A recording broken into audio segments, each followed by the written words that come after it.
बात आज की चैनल के कार्यक्रम आर पार में मैं सुधीर तोमर आप सभी का हार्दिक स्वागत और अभिनंदन करता हूं। साथियों, ये कार्यक्रम हमारे चैनल हेड सुरेंद्र चतुर्वेदी जी द्वारा लिखित और उन्हीं का मूल विचार है। वो सदैव इसे प्रस्तुत करते हैं।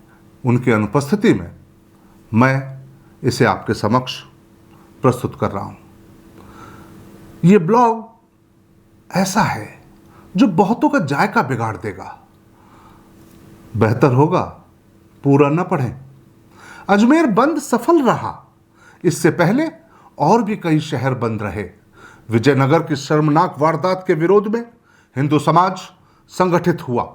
जाति विशेष के युवकों द्वारा विजयनगर की नाबालिग बच्चियों के साथ जो किया गया वह वाकई विरोध योग्य ही है। इसका हर जाति और समाज द्वारा विरोध करना जरूरी और स्वाभाविक है। मैं भी विरोध का तहे दिल से समर्थन करता हूं, मगर कुछ बातें हैं जो मुझे अपने ही हिंदू समाज के पुरोधाओं से करनी है। हो सकता है मेरी बातों से कई लोगों का जायका खराब हो जाए। सच्ची बात कई बार कड़वी हो जाती है, मगर मेरा मानना है कि कड़वी भेषज बिन पिए मिटे न तन की पीर, यानी बिना कड़वी दवा के किसी बीमारी का इलाज संभव नहीं।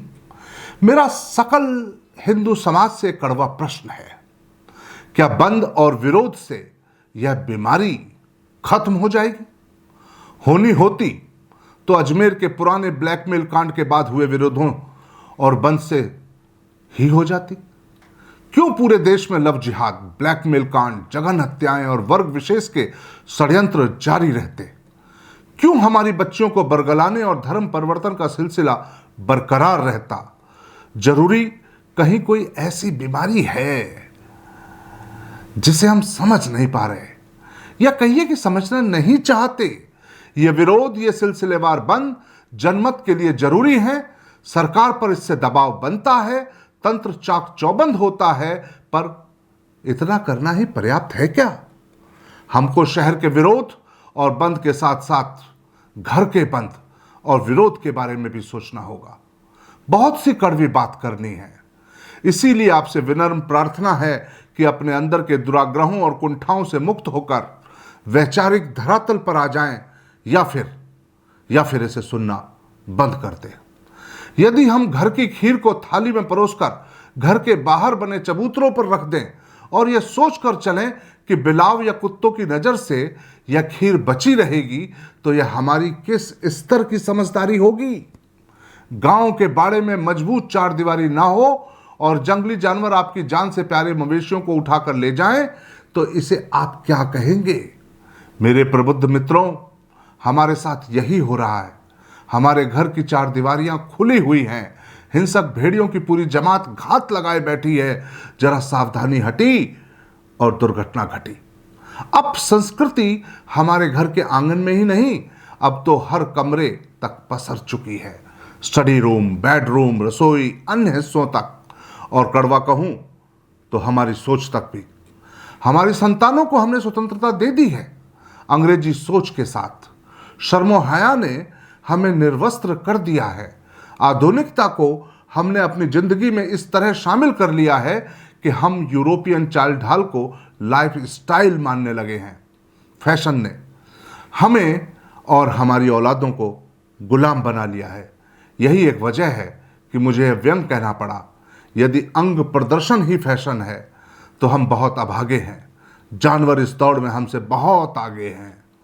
जरा सोचिए भाइयों, एक हिंदू पिता के सामने जब उसकी नाबालिग बच्ची अर्धनग्न वस्त्रों में घर से बाहर जाती है तो वह उसकी सामाजिक सुरक्षा के लिए क्या सोचता है? जिस मासूम बिटिया को माता पिता ही शॉर्ट्स टी शर्ट में हिंसक समाज में आने जाने देते हैं, इसे आधुनिकता मानकर गर्व से सर ऊंचा कर लेते हैं, तो उन भेड़ियों का क्या कसूर जो इसी ताक में घात लगाकर बैठे हुए हैं?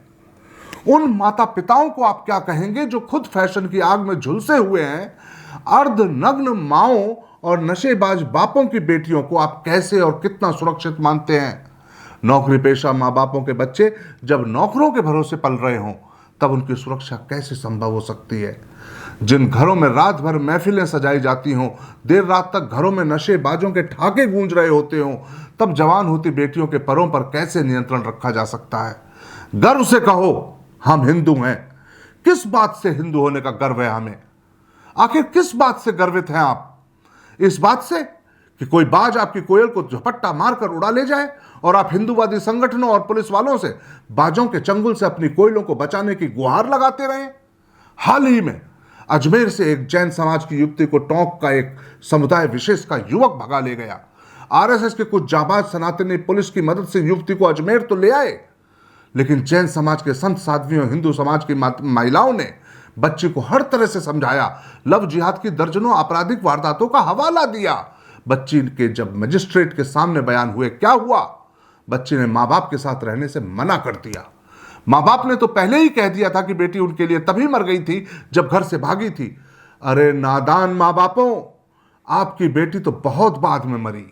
आप तो उसके लिए उसी दिन मर गए थे जब आपकी संतान के संस्कार एक समुदाय विशेष के युवक के साथ इश्क लड़ा रहे थे।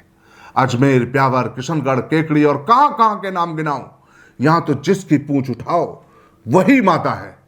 हमारे एक हिंदूवादी नेता जो कभी आरएसएस के बड़े पदाधिकारी रहे हैं, इस बार उन्होंने अजमेर बंद में जान झोंक दी। उनका मेरे पास मैसेज आया कि आप बात आज की चैनल पर मेरी बहस दरगाह दीवान के पुत्र या अंजुमन के किसी पदाधिकारी से करवा दें, मैं उनकी धज्जियां उधेड़ दूंगा। मैंने उनके आग्रह पर इस विषय पर दोनों पक्षों में बहस करवाने के प्रयास किए भी, पर मेरे फोन रिसीव नहीं होने के कारण सफल नहीं हो पाया। सच कह रहा हूं, उनके इस मैसेज से मैं अंदर तक शोक संतप्त हो गया। नेताजी, आप तो बहस में उनकी धज्जियां उधेड़ोगे? वाह जी वाह! आपके दैनिक जीवन में आपकी वो ऐसे ही धज्जियां उधेड़ रहे हैं कि आपके मुंह से झाग छूट रहे हैं। जरा सोचिए भाइयों कि जिन लोगों के विरुद्ध हम बंद कर रहे हैं, जुलूस निकाल रहे हैं, जोश भरे नारों से दिशाएं गुंजा रहे हैं, क्या उनके संस्कारों जैसी कट्टरता हमारे में है? बहुत बड़ा सवाल है ये। क्या कभी उनके घर की बच्चियों को आपने उन वेशभूषाओं में देखा है जिनमें वो हमारी बच्चियों को देखते हैं? क्या कभी आप उनके घर गए हैं? क्या उनकी बेटियां उसी तरह शरबत लेकर आपको पिलाती हैं जैसे आपकी बेटियां उनके घर आने पर पिलाती हैं? आपकी बच्चियों के नाखून तक आप नहीं देख पाते और वे, उनको आप कट्टरपंथी कहते हैं, गुस्से में वहशी भी कहते हैं, मगर आपकी सदाशयता, आपकी उदारता, आपकी मानवता, आपके संस्कार और आपके सीधेपन को वे क्या मानते हैं? क्या कभी सोचा है आपने? नहीं सोचा तो सोचिए, वे आपको कौन सा तिया समझते हैं? इस पर विचार कीजिए। विजयनगर में जिन दरिंदों ने सीमाएं पार की, उनकी औकात का पता लगाइए।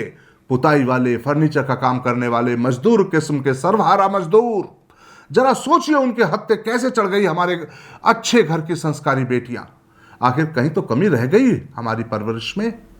टटोलिए अपने अंदर की क्या था जो उनको शिकार बनाना इतना आसान हो गया। आज आपके यहां प्लम्बर, इलेक्ट्रीशियन, कारपेंटर, वेल्डर्स, रंगाई पुताई करने वाले कितने हिंदू युवक हैं। घर के कितने काम आपके हिंदू भाई आकर करते हैं। आप जब घर के बाहर होते हैं तब कौन से समुदाय के लोग इन्हीं रोजमर्रा के काम के बहाने आपके घर आ धमकते हैं। घर की औरतों और बेटियों के पास उनके आने के बहानों का हिंदू समाज के पास क्या जवाब है? हर बार घटना कारित होना, हर बार हमारी बड़ी संख्या में सड़क पर उतरना, हर बार शहरों और कस्बों के बंद का आयोजन, हर बार आरोपियों को फांसी लगाने की जबरदस्त मांग, हर बार सख्त कानून बनाए जाने की मांग, हर बार। आखिर हमारे इस तरह से रिरियाने से सिलसिला आखिर कब खत्म होगा?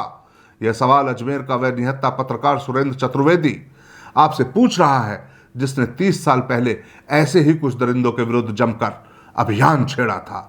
उनको जेल के सीखचे दिखाए थे, दर्जनों बच्चियों को दरिंदों के चंगुल से निकाला था, कातिलाना हमला सहा था, लोग मरा हुआ मानकर पटक कर चले गए थे।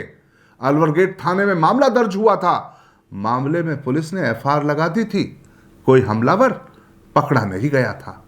तब कहां चला गया था मेरा सनातनी परिवार? किसने किया था शहर बंद? किसने उन हमलावरों के विरुद्ध मेरे हक में बयान दिए थे? काश तब कोई सुनील जैन साहब जैसा हिंदू नेता मेरे हक में खड़ा होता, किसी की धज्जियां उधेड़ी गई होती। काश और ये मेरा दम तोड़ता काश। आज इतना ही, फिर मिलेंगे अगली बार।